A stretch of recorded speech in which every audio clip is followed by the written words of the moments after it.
प्रावधान कितने भी सख्त हों, लागू करने वाले की मंशा भी उतनी साफ और सख्त होनी चाहिए। ये वही पश्चिम बंगाल की विधानसभा है जिसमें खड़े होकर उन्हीं ममता बनर्जी जी ने शाहजहां शेख का बचाव किया था। और यदि ममता जी की मंशा साफ और सख्त है तो वो कृपया बताएं कि उनके कार्यकाल में कितने फास्ट ट्रैक कोर्ट गठित हुए बलात्कार के मामलों को लेकर, कि इस आरजीकर मेडिकल कॉलेज के इस प्रकरण के संदर्भ में जिन लोगों ने कहा था कि उंगली तोड़ दी जाएगी, उन लोगों के बारे में क्या कार्रवाई की। सरकार और मोदी जी के नेतृत्व में पूरी तरीके से संवेदनशील और सतर्क है।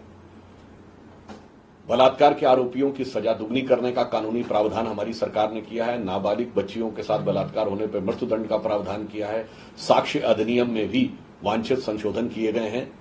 परंतु आज जो पश्चिम बंगाल की विधानसभा में दिखा, उसके बारे में मैं कहना चाहता हूं कि ममता जी, कानून में एक से एक सख्त प्रावधान उपलब्ध हैं, परंतु प्रावधान कितने भी सख्त हों, लागू करने वाले की मंशा भी उतनी साफ और सख्त होनी चाहिए।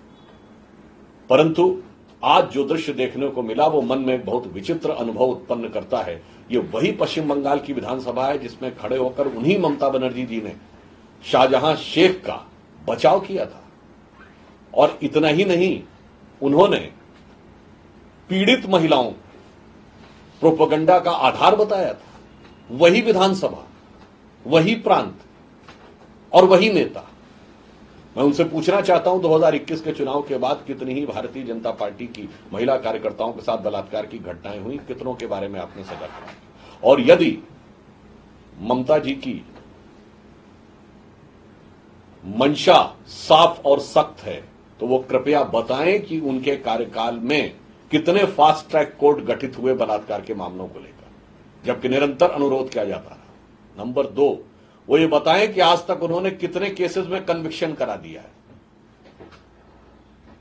वो ये भी बताएं कितने केसेस में चार्जशीट दाखिल कर दी है। और वो ये भी बताएं कि इस आरजीकर मेडिकल कॉलेज के इस प्रकरण के संदर्भ में जिन लोगों ने कहा था कि उंगली तोड़ दी जाएगी, उन लोगों के बारे में क्या कार्रवाई की है। जिन लोगों ने यह कहा था कि ये सारे जो डॉक्टर हैं वो अन्यान्य कारणों से बैठे हुए हैं, जिन्होंने जाकर साक्ष्य नष्ट करने का प्रयास किया, उसके लिए आपने क्या कार्रवाई की थी। इससे यह लगता है कि उनकी मंशा सख्ती से महिलाओं के विरुद्ध किसी भी कानून को लागू करने की नहीं, अपितु इस घटना पे अपनी हो रही किरकिरी को बचाने की और ध्यान को भटकाने की अधिक प्रतीत होती है।